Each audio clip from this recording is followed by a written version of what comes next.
Good evening, classmates. I come this evening to share with you just a few thoughts on the discussion question of hope and how it pertains to self-leadership and its relevancy as a leader, as well as my experiences with hope.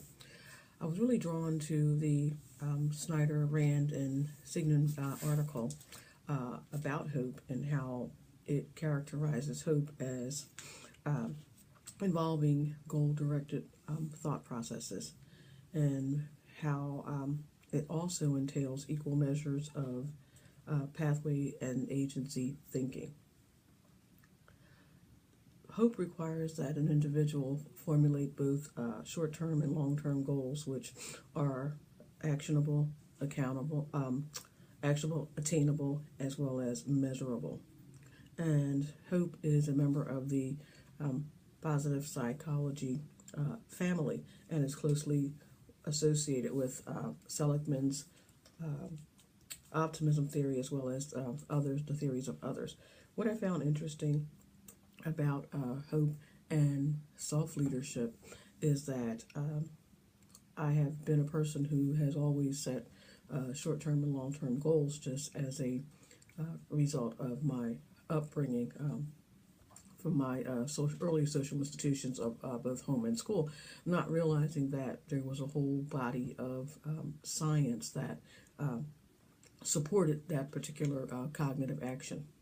Also, I was drawn to the video by Dr. Shane, where he discusses how hope is designed to empower us to create the future that we want for ourselves and for other people.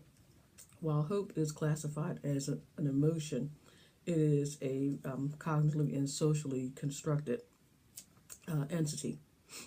Hope is relevant for leadership because it changes the trajectory and the destiny of lives. It requires leaders to invest in the future of those within their circle of influence. Hope encourages and steers others toward goal-directed thoughts and behavior as they establish their own short and long-term goals, rather organizational or even personal or other professional goals that they would take the steps to reach. My experience with hope, as I said, I've always been a hopeful person by default, because that's really how I was raised. But as a pastor and as a teacher and someone who mentors, I find that hope is essential because it helps steer and put people on a path toward making those choices which improve overall their quality of life, both physically and mentally and emotionally. For me, it's the belief that I can reach those who are marginalized and underserved, as in the education or delivery process.